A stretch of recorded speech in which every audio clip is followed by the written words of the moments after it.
The lights in the Great Hall of Concordia Prime had never seemed so dim. Ambassador Zethkari stood before the 12 seats of the Galactic Council, his forearms trembling slightly as he held the datapad containing the evidence. For 300 years, the Council had kept peace across 47 star systems. Now, one species threatened to destroy everything they had built. "Show them the recordings," said High Chancellor Vextar from the center seat. Her voice carried the weight of centuries, and even the youngest council members felt the gravity in her words. The holographic display flickered to life above the center of the hall. The first image showed a human vessel, small and crude by council standards, somehow managing to disable a Veltar patrol ship. The second showed 3 human mining ships working together to capture a council freight convoy. The third image made several council members gasp. "This," Zethkari said, his voice barely steady, "is the heavy cruiser Dominant Victory. It was attacked by what our intelligence believed to be human pirates using cargo haulers and mining equipment." The recording played in silence. Everyone watched as 6 human ships, none of them military vessels, swarmed around the massive council warship like insects around a dying animal. They moved in patterns that made no sense, attacking from angles that should have been impossible, using weapons that looked like they had been built in someone's garage. "The Dominant Victory was completely disabled," Zethkari continued. "The humans took everything valuable and left the crew floating in escape pods with enough supplies to survive. They even left medical aid for the wounded." "Barbarians," muttered Counselor Nexival of the Keth Dominion. "No civilized species attacks and then provides medical care. It shows they have no understanding of proper warfare." High Chancellor Vextar raised one of her hands for silence. "Continue the report, Ambassador." The display changed to show a star map. Red dots marked incidents across 6 star systems, 17 border conflicts, 3 mining disputes that had turned violent, 2 instances of human ships appearing in restricted space without any explanation of how they had gotten there. "In every case," Zethkari explained, "the humans have shown complete disregard for established boundaries, council law, and proper military procedure. They attack with inferior weapons but somehow achieve victory. They retreat when they should fight and fight when they should retreat. Our military advisors cannot predict their behavior." Counselor Kethmar of the Hegemony leaned forward. "What do we know about their military capacity?" "That is the problem," Zethkari admitted. "We know almost nothing. Our intelligence suggests they have perhaps 50 military vessels total, scattered across their colonies. But these attacks suggest better coordination than that should allow." The hall fell silent except for the soft humming of the station's life support systems. Each council member knew what this meant. For 3 centuries they had maintained peace through a simple principle: overwhelming technological superiority. When a species became troublesome, the council would demonstrate their power, and the problem would end, but humans seemed immune to intimidation. "There is only one solution," High Chancellor Vextar finally said. "We issue an ultimatum.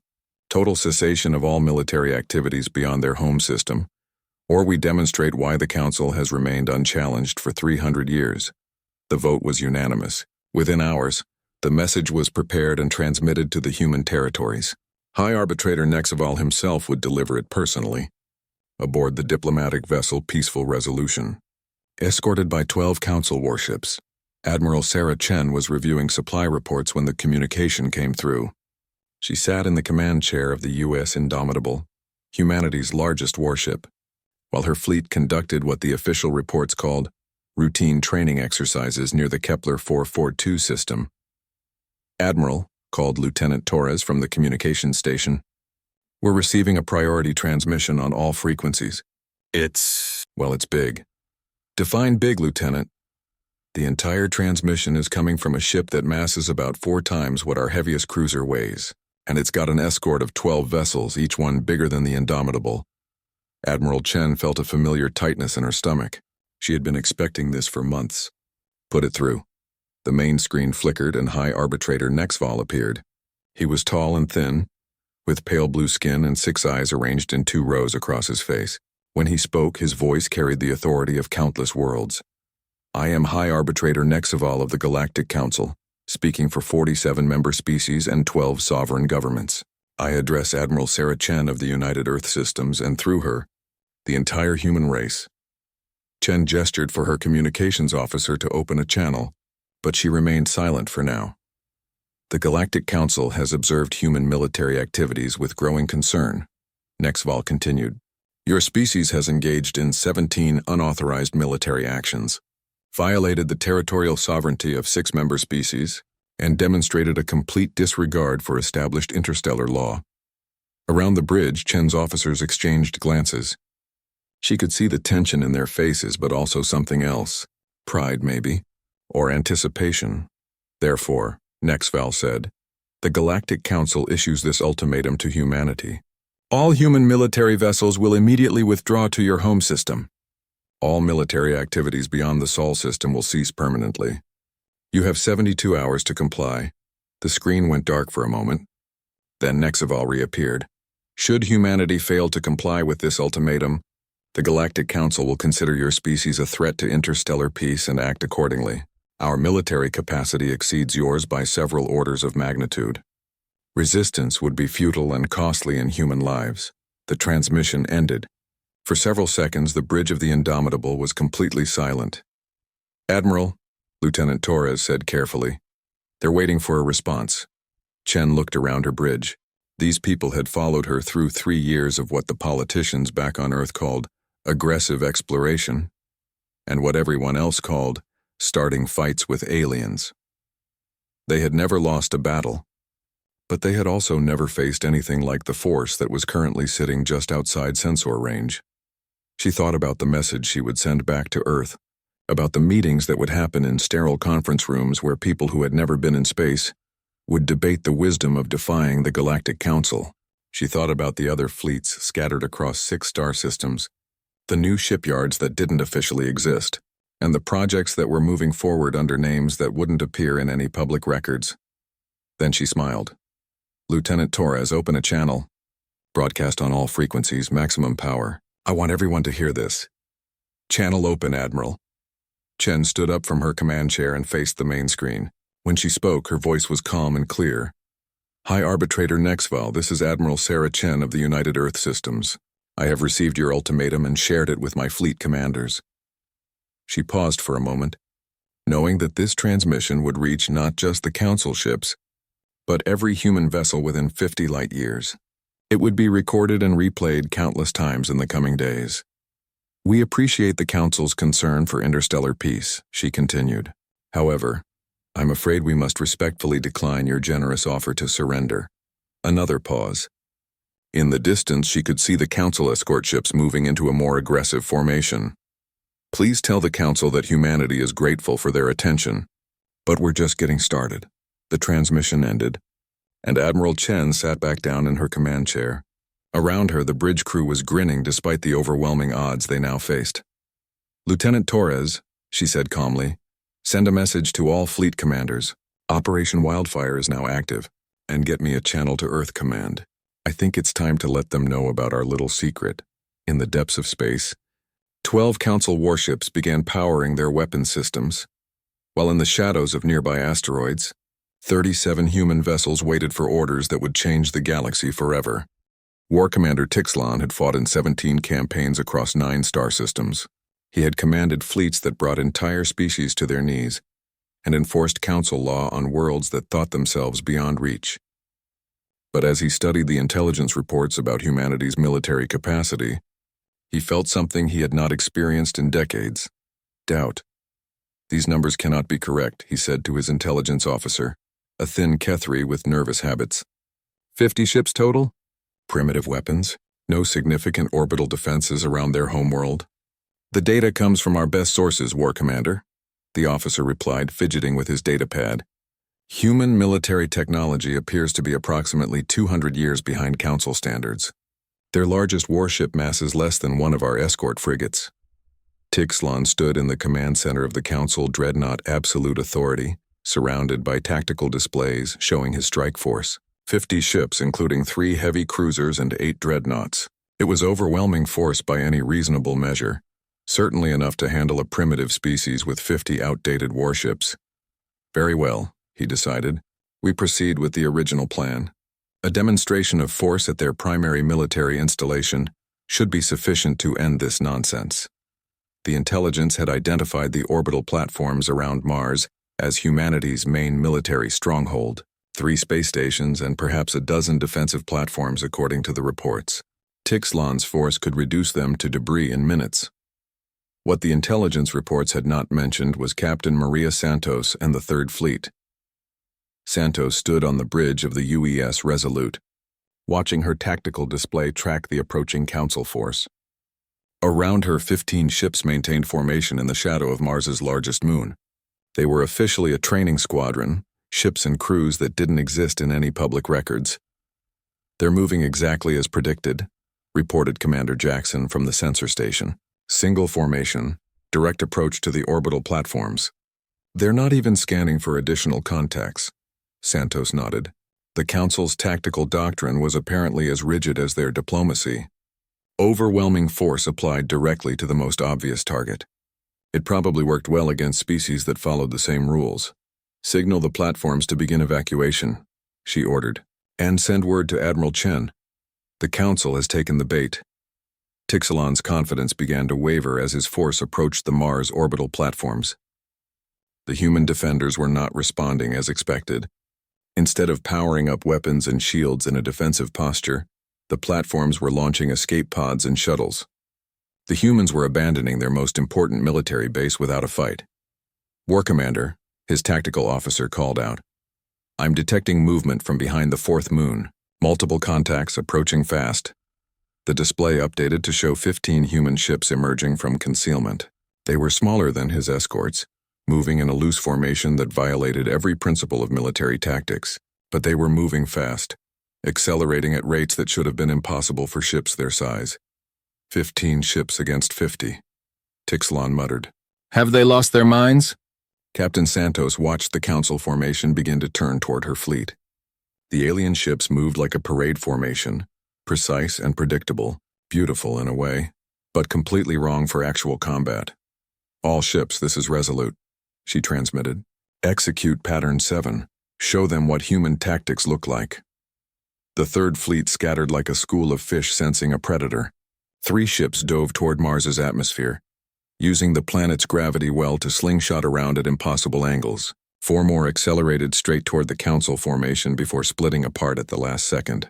The remaining 8 ships seemed to disappear entirely. Tixlan watched his tactical display with growing confusion. The human ships were moving in patterns that made no sense. They accelerated when they should have retreated, split up when they should have concentrated, and seemed to ignore basic physics in some of their maneuvers. "Sir," his weapons officer called out, "target lock is impossible. They're changing direction too rapidly for our tracking systems." That was when the UES Indomitable dropped out of hyperspace behind Earth's moon, bringing the First Fleet with her. Admiral Chen studied her tactical display with satisfaction. Tixlan's force was exactly where intelligence had predicted it would be, focused entirely on the Mars platforms and scattered across several thousand kilometers of space, trying to track Santos's ships. "Admiral," called her tactical officer, "we have clean firing solutions on their command ships." "Not yet," Chen replied. "Let's give Captain Santos a chance to demonstrate human ingenuity first." The first Council ship died when the UES Defiant emerged from Mars's upper atmosphere at nearly 20% of light speed. The human destroyer had used the planet's gravity well to accelerate far beyond safe limits, trading structural integrity for velocity. It slammed into the Council cruiser's flank like a kinetic projectile, tearing through shields and armor as if they were paper. The second ship fell to a coordinated missile strike from vessels that had seemed to vanish, but were actually hiding in Mars's debris field, using stealth technology that Council sensors couldn't detect. "This is impossible," Tixlan said, watching his formation dissolve into chaos. "How are they doing this?" His question was answered when 3 human ships appeared to ram straight into his defensive line, only to split apart at the last second into dozens of smaller craft. What had looked like 3 ships were actually 9, using modular designs that could separate and recombine in space. The Council's superior technology meant nothing when they couldn't predict where their enemies would be or what they would do. Next, Admiral Chen waited until the Council formation was completely disrupted before giving the order to attack. The First Fleet emerged from behind Earth's moon like a hammer falling on an anvil. catching Tixlan's scattered ships between two human forces. The battle lasted 18 minutes. When it was over, 23 Council ships were destroyed or disabled. Tixlan's own flagship limped away with its engines barely functional and its weapons offline. The remaining Council ships retreated in complete disorder, some of them firing at shadows as they fled. "Admiral," Captain Santos reported from the Resolute, "enemy survivors are withdrawing beyond the heliopause. Should we pursue?" Chen considered it. The smart military decision would be to let them go, to avoid escalating the conflict. But looking at her tactical display, seeing how completely they had outfought a supposedly superior force, she felt something she hadn't expected. Hunger. "Pursue them," she ordered. "But don't destroy them.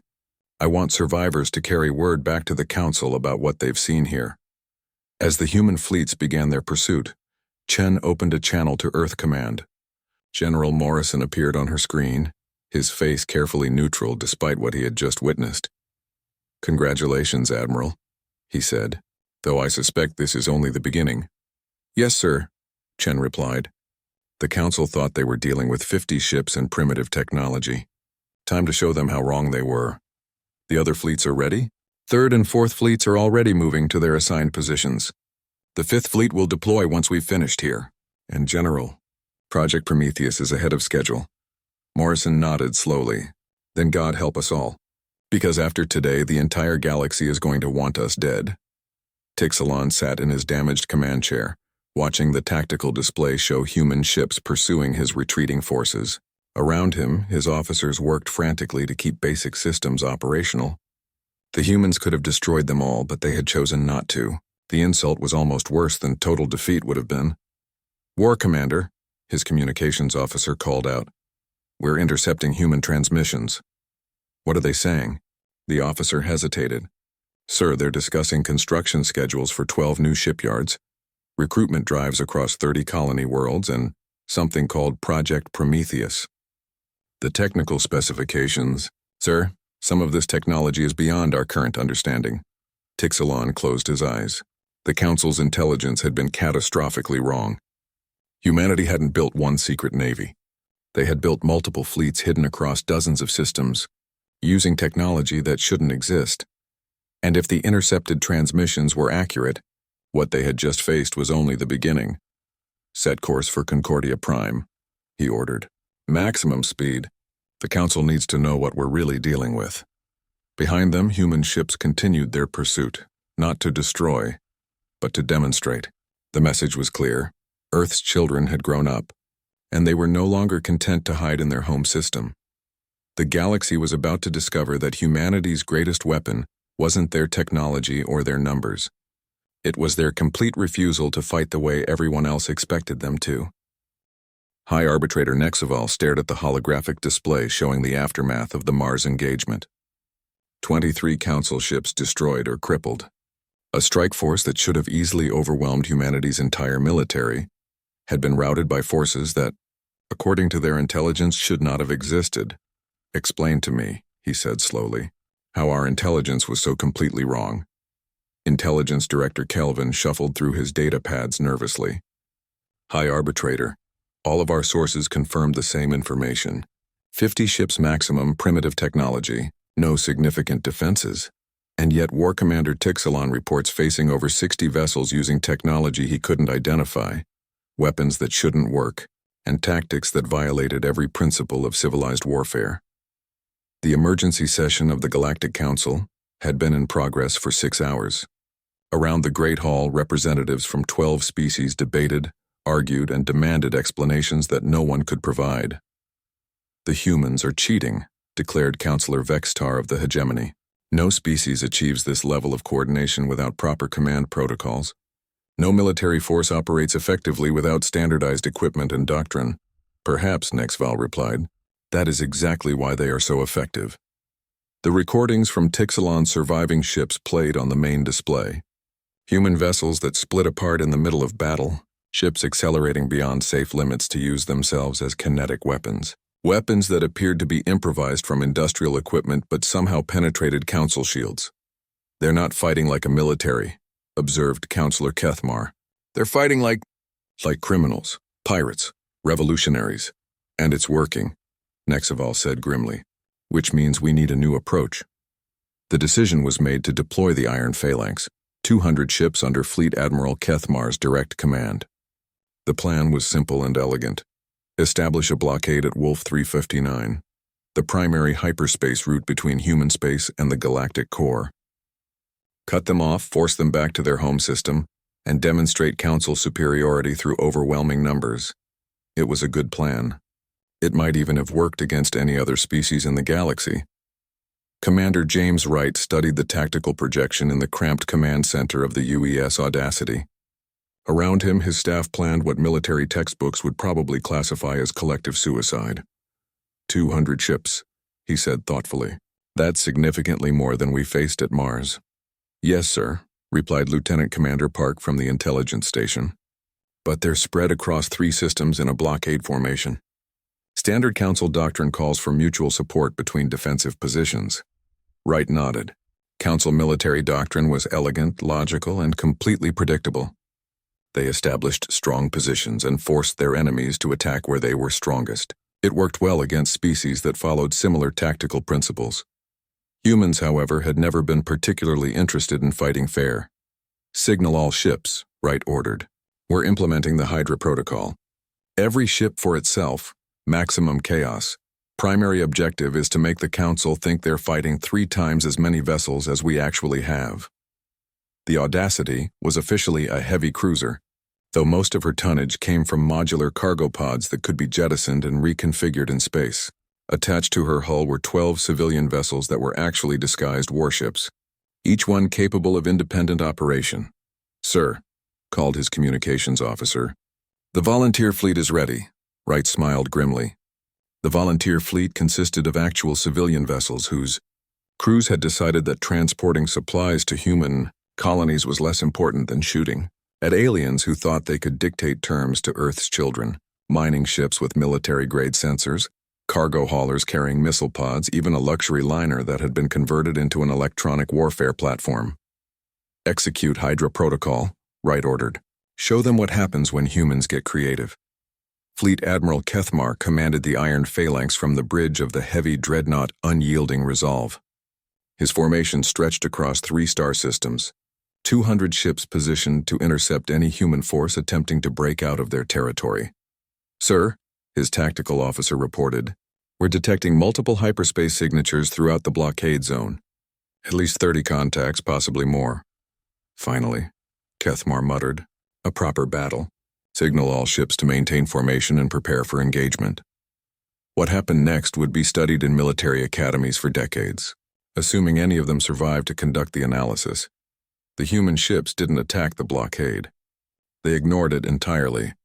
Instead of trying to break through Council lines, human forces scattered across 17 different systems, striking supply depots, communication relays, and isolated outposts. They appeared where they shouldn't be able to go, using hyperspace routes through unstable star systems that no sane navigator would attempt. Sir, Kethmar's communications officer called out, we're receiving distress calls from Outpost 7, the supply depot at Kepler 186, and the relay station at Gliese 667, all under attack simultaneously. Impossible, Kethmar replied. Our intelligence shows only 40 human ships in this entire sector. The attacks appear to be coordinated, sir. And the human ships, they're using weapons we've never seen before. The reports flooded in throughout the next 6 hours, human vessels that reconfigured themselves during battle, turning from cargo haulers into missile platforms in minutes, weapons that appeared to be improvised from mining equipment, but somehow penetrated military-grade shields. Tactics that made no sense but were devastatingly effective. At the supply depot, 3 human ships had somehow convinced the automated defense system that they were friendly vessels delivering supplies. They docked normally, then revealed themselves when their crews began planting explosives throughout the station. At the communication relay, a single human vessel had appeared to surrender, broadcasting distress signals and requesting assistance. When Council ships moved to investigate, the damaged vessel had exploded, taking 2 Council escorts with it in what appeared to be a planned sacrifice. They're fighting like madmen, Kethmar's tactical officer reported. No regard for proper military procedure. No concern for acceptable losses.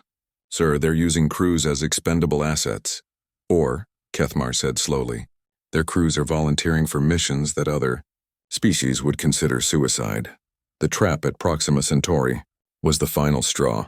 Commander Wright had spent 3 days leading a running battle across 4 systems, drawing Council forces away from their defensive positions. His ships were damaged, his crews exhausted, but he had accomplished his mission. The Iron Phalanx was scattered across half the sector, chasing ghosts and responding to attacks that dissolved before they could be properly engaged. Sir, Lieutenant Commander Park reported, Fleet Admiral Kethmar is approaching with the main force. 60 ships, including 5 dreadnoughts. Perfect, Wright replied. Signal the asteroid field.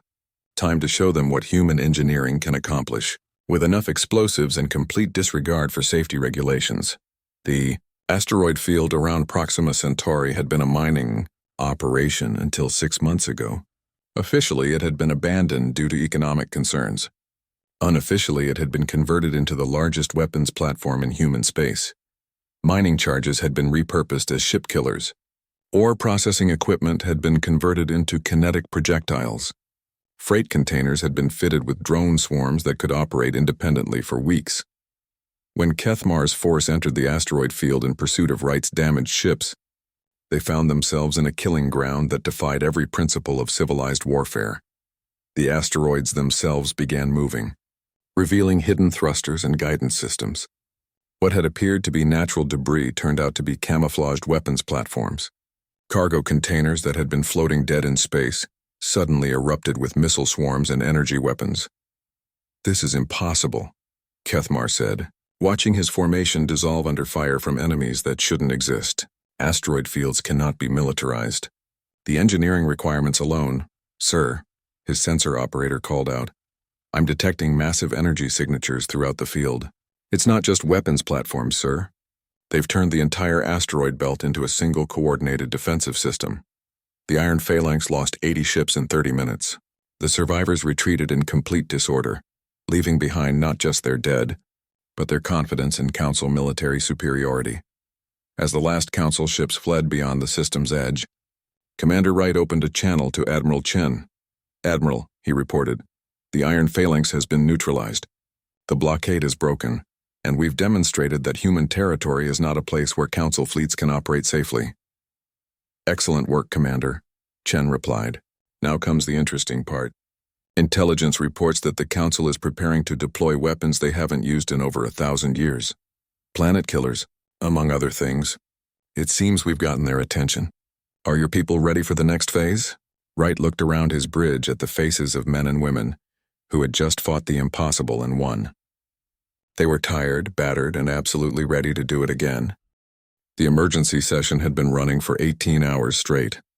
In the Great Hall of Concordia Prime, representatives from 12 species sat in stunned silence as High Arbitrator Nexval read the casualty reports. 3 major fleet actions, 412 ships destroyed or disabled, 16 military installations reduced to debris, and in every engagement, human forces have demonstrated capabilities that our intelligence services insist should not exist. Counselor Vextar of the Hegemony slammed her 3 fists on the table. This is unacceptable. We are the Galactic Council. We have maintained order for 3 centuries. We cannot allow a single primitive species to humiliate us. Primitive? Nexval asked quietly. Counselor, I suggest you review the technical analysis of their weapons. Kinetic projectiles that achieve 97% of light speed. Energy weapons that somehow bypass our shield technology. Ships that reconfigure themselves during battle using modular systems we didn't think possible. The holographic display showed footage from the Proxima Centauri engagement. Council officers watched in horror as human ships seemed to materialize from nowhere, as asteroids revealed themselves to be weapons platforms, as cargo containers transformed into swarms of autonomous fighters. They fight without honor, declared Counselor Cale Thin of the Collective. No proper formation. No adherence to established combat doctrine. They use civilian vessels as military assets and sacrifice crews for tactical advantage. And it works, said Counselor Kethmar grimly. Every tactic we deploy against them, they counter with something we've never seen before. They adapt faster than our commanders can adjust. It's as if they're fighting an entirely different kind of war. The debate had raged for hours, but everyone knew where it was heading. 3 major fleets destroyed or scattered, human forces operating freely throughout 6-star systems, and reports from the Outer Rim that human vessels had been spotted in territories no Council ship had ever explored. There is only one option remaining, High Chancellor Vextar finally said. We must deploy the Extinction Fleet. The hall fell silent. The Extinction Fleet was a weapon of last resort. 40 planet-killer vessels held in reserve for threats to galactic civilization itself. In over a millennium, they had never been deployed against a living species. High Chancellor, Nexaval said carefully, the deployment of planet killers against inhabited worlds. It has been over 1,000 years since such weapons were authorized. And in over 1,000 years we have never faced a threat like this, Vextar replied. The humans have demonstrated that conventional military force cannot contain them. They show no respect for established authority, no willingness to negotiate, and no understanding of their proper place in galactic civilization. The vote was close, but the authorization passed. Within hours, orders went out to the most secure military installations in Council space. Ancient weapons built in an era when the galaxy was younger and more violent began powering up for the first time in centuries. But while the Council debated the use of planet killers, Admiral Sarah Chen was implementing Operation Wildfire. The operation had been planned for months, contingent on the Council escalating their response to human expansion. Instead of falling back to defend Earth, Chen had decided to demonstrate exactly how far human influence had spread throughout the galaxy. Signal all fleet commanders, she ordered from the bridge of the Indomitable. Operation Wildfire is now active. Primary objectives are Council military infrastructure. Secondary objectives are any installation that supports their ability to project force beyond their core territories. The response was immediate and devastating. In the Vega system, the Third Fleet emerged from hyperspace directly inside the orbital defense perimeter of Starbase Omega. The Council's largest military depot, supposedly impregnable behind multiple shield arrays and defense platforms, found itself under attack from vessels that had somehow bypassed every early warning system. At Kepler 442, the Fifth Fleet engaged the fortress station at Bastion Prime. The massive installation was designed to control hyperspace routes throughout the sector, its shields powerful enough to withstand bombardment from an entire fleet. The humans didn't attack the shields. They attacked the planet below. Admiral Chen herself led the assault on Bastion Prime, bringing 60 ships against a station that had never been successfully attacked in 200 years of operation. The battle began normally enough with human ships engaging the station's defensive systems, while Council reinforcements rushed to respond.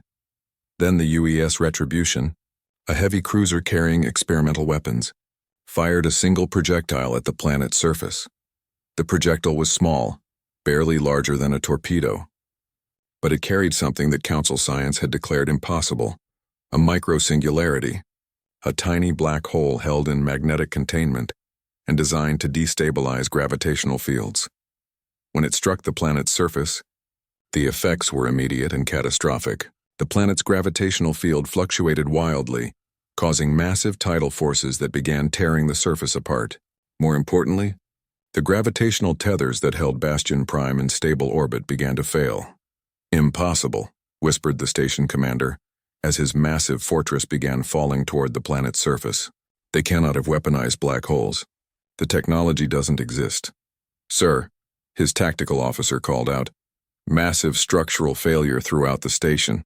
Artificial gravity is failing, life support is compromised, and the main reactor is showing critical instability. The evacuation of Bastion Prime took 6 hours. Council ships worked frantically to rescue personnel from a station that was slowly tearing itself apart as it fell through an increasingly unstable gravitational field. By the time the last shuttle escaped, the fortress was a twisted wreck tumbling through the planet's upper atmosphere. But the evacuation had provided exactly what Admiral Chen needed: chaos and distraction. Boarding teams, go, she ordered. While Council ships focused on rescue operations, human special forces infiltrated the station's core sections. They weren't there to plant explosives or capture prisoners. They were there for something far more valuable: information. The intelligence seized from Bastion Prime's databanks was beyond price. Complete specifications for Council military technology, the locations of every major installation in 12 star systems, production schedules for new ships, and most importantly, the deployment orders for something called the Extinction Fleet. Admiral, reported Captain Martinez from the boarding team, we've got everything. Ship designs, defensive plans, even their contingency protocols for dealing with species-level threats. Species-level threats? Chen asked. Yes, ma'am. According to these files, they're planning to deploy planet-killer weapons against Earth. 40 ships, each one capable of sterilizing an entire world. Chen felt a cold anger settle in her chest. The Council's response to humanity's expansion was genocide. Total extermination, not just of human military forces, but of the entire species. Download everything, she ordered, and prepare a special transmission for Earth Command. I think it's time we showed the Council what humans do when someone threatens our home. The intelligence from Bastion Prime revealed the scope of Council military power throughout the galaxy. But it also revealed something else, how limited their imagination had become. 3 centuries of unchallenged dominance had made them predictable, bureaucratic, and utterly unprepared for opponents who refused to follow established patterns. Over the next 72 hours, human forces struck 47 targets across 6 star systems. Military depots, communication relays, shipyards, and research stations all fell to coordinated attacks that demonstrated just how thoroughly humans had infiltrated territories the Council thought secure. Sir, Intelligence Director Calvin reported to High Arbitrator Nexval, the scope of human military operations is far beyond what we believed possible. They're not just striking randomly. Every target has been carefully selected to maximize damage to our ability to coordinate fleet movements. How many ships are they deploying? Nexval asked. That's the problem, sir. We can't get an accurate count. Human ships appear to reconfigure between engagements, changing their sensor signatures and tactical profiles. What we identify as destroyer-class vessels in one battle appear as heavy cruisers in another. The holographic display showed the pattern of attacks across human-controlled space and beyond. Red dots marked successful strikes against Council installations. Blue dots showed human fleet movements. Green dots indicated territories where human ships had been detected but not engaged. Sir, Calvin continued, the green dots represent the real problem. We're detecting human vessels in star systems we didn't know they could reach. Some of these locations are beyond the galactic rim, in territories no Council ship has ever explored. Nexval studied the display with growing unease. The humans weren't just defending their territory or even expanding it. They were operating throughout the galaxy as if they owned it, striking where they pleased and retreating to sanctuaries that Council forces couldn't find. What about the Extinction Fleet? He asked. Deploying as ordered, sir. 40 ships, all armed with planet-killer weapons. Estimated arrival at Earth in 72 hours. And you're confident this will end the human threat? 1 year had passed since the Galactic Council issued their ultimatum to humanity. High Arbitrator Nexval stood before the emergency assembly on Concordia Prime, holding a datapad that contained statistics no Council member wanted to hear. 47 military installations destroyed or abandoned, he read aloud. Trade routes disrupted across 6 sectors. 3 member species have formally requested separate diplomatic arrangements with humanity. And our intelligence services report that human vessels have been detected in over 200 star systems, including territories we believed were uninhabitable. The Great Hall was quieter than a tomb. Representatives from 12 species sat in their assigned seats, but many of those seats were empty. The Kethri had withdrawn their ambassador, after human forces disabled their primary fleet base. The Veltar were threatening to leave the Council entirely unless something was done about the human problem. How is this possible? Demanded Councillor Vextar. One species, barely capable of interstellar travel a decade ago, has brought the entire Council to its knees.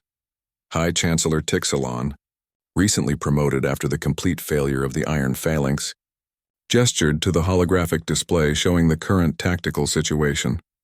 Red dots marked confirmed human fleet positions. Blue dots showed probable human activity. Green dots indicated systems where human presence was suspected but unconfirmed. The map was more green and blue than anything else.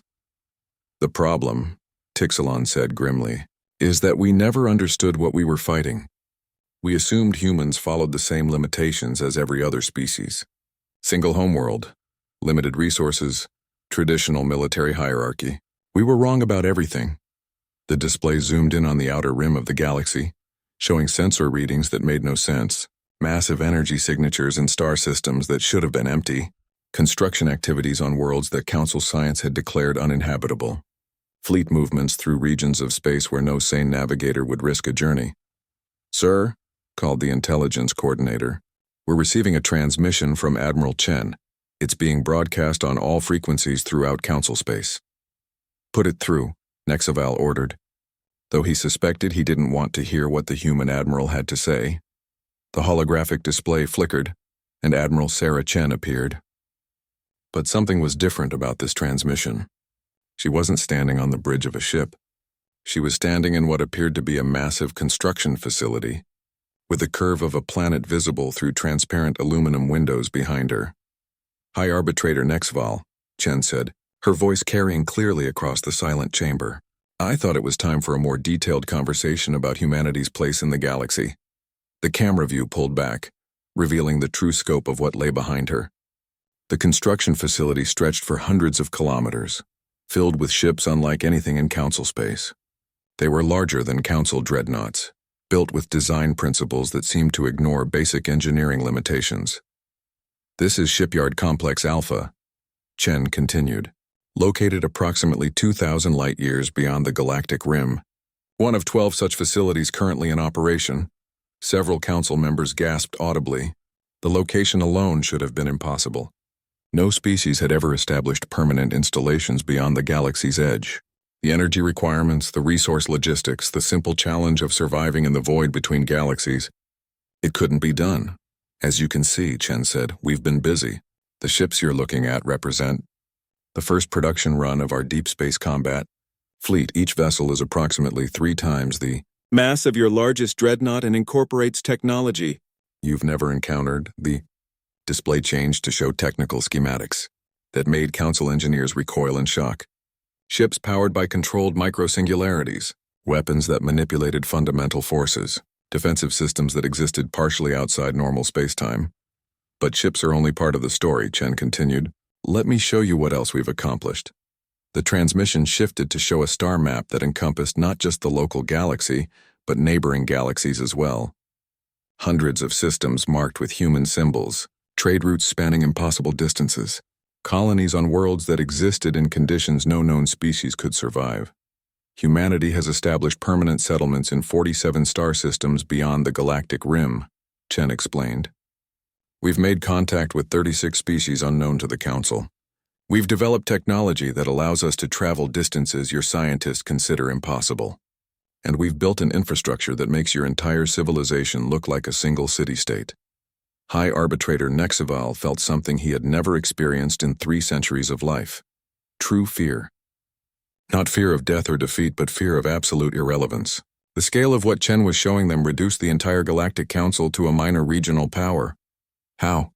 he asked aloud, though he knew the transmission was one way. As if hearing his question, Chen smiled.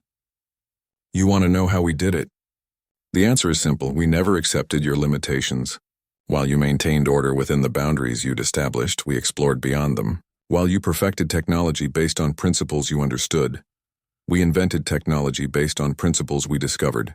While you governed the galaxy you knew, we built an empire in the galaxy you feared to explore."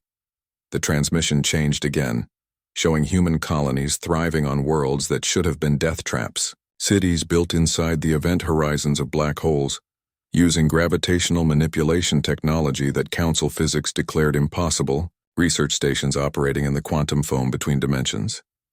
Every challenge you told us was insurmountable. We treated as an engineering problem. Chen continued. Every boundary you said was absolute, we found a way to cross. Every law of physics you said was unbreakable, we learned to bend. Counselor Kethmar leaned forward in his seat. What do they want? He whispered. Total conquest? The destruction of all other species? What is their end goal? Chen's image seemed to look directly at him. Our goal? Growth. Exploration. The endless expansion of human potential and knowledge. We don't want to rule your species or destroy your civilization. We simply want you to understand that your time as the dominant power in this galaxy is over. The display showed the current positions of human fleets.